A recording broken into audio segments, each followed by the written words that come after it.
జయభీమ్. ఇక్కడ వచ్చినటువంటి మన పద్మజ మేడం గారికి, అదేవిధంగా ప్రిన్సిపాల్ గారికి,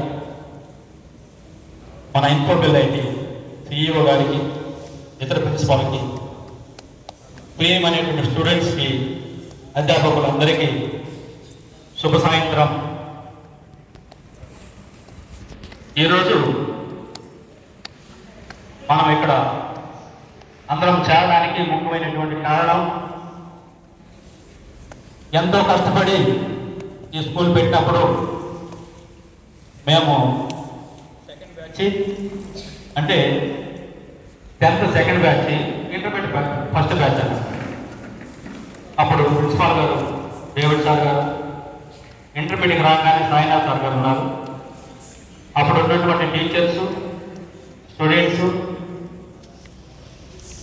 ఇక్కడికి ఇంటర్మీడియట్ రావడానికి కారణం, ప్రధానమైనటువంటి కారణం 95 10th బ్యాచ్ 100% రిజల్ట్ రాగానే స్టేట్లో ఎక్కడ 100% రిజల్ట్ వచ్చింది 10th క్లాస్, అక్కడికి ఇస్తాం ఇంటర్మీడియట్ అనే ఉద్దేశంతో ఇక్కడ బైపీసీ, ఎంపీసీ పెట్టడం జరిగింది. స్టేట్ మొత్తం ఒకే కాలేజ్ పెట్టారు బాయ్స్. ఆ బాయ్స్కి ఎక్కువ కాంపిటీషన్ ఉండేది. అప్పుడు సీట్లు కూడా లిమిటెడ్గా ఉన్నాయి. మేమందరం యావరేజ్ స్టూడెంట్స్ ఎక్కువ మంది ఉన్నాం. ఫస్ట్ క్లాస్ స్టూడెంట్స్ లిమిటెడ్గా ఉన్నాం. మేమందరం ఇక్కడ చదువుకున్నాము. రీసెర్చ్ సైంటిస్ట్ అయ్యారు, టీచర్స్ అయ్యారు.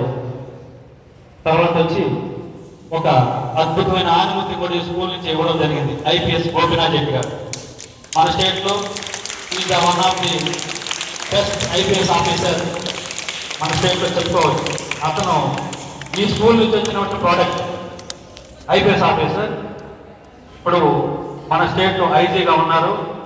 తను కూడా ఇన్వైట్ చేయడం జరిగింది, కొన్ని పర్సనల్ కారణాల వల్ల రాలేకపోయాడు. రేపు ఇంటర్నేషనల్ యోగా డే ఉన్న వల్ల తన యొక్క ఉద్యోగంలో బిజీగా ఉండి తను వైజాగ్ ఇన్ఛార్జ్ ఐజీగా ఉన్నారు. అతను కూడా ఇక్కడ ఉన్న పిల్లలందరికీ తన విషయం చెప్పన్నారు. మేము కూడా మీలాగా కూర్చొని కష్టపడి చదివి ఈ విధంగా వచ్చాం. మేము చదువుకునేటప్పుడు ఇంత వసతులు లేవు. బయట రోడ్డుకి వెళ్ళి బట్టలు ఎత్తుకొని, డాయర్లు వేసుకొని, స్నానాలు కూడా నీళ్ళు ఉండేవి కావు. ఇంత సదుపాయం ఆపోజిషన్లో ఉన్నటువంటి చిన్న పార్క్ ఉంది. పాత వెల్ఫేర్ హాస్టల్స్ ఉన్నాయి మేము చదువుకున్నప్పుడు.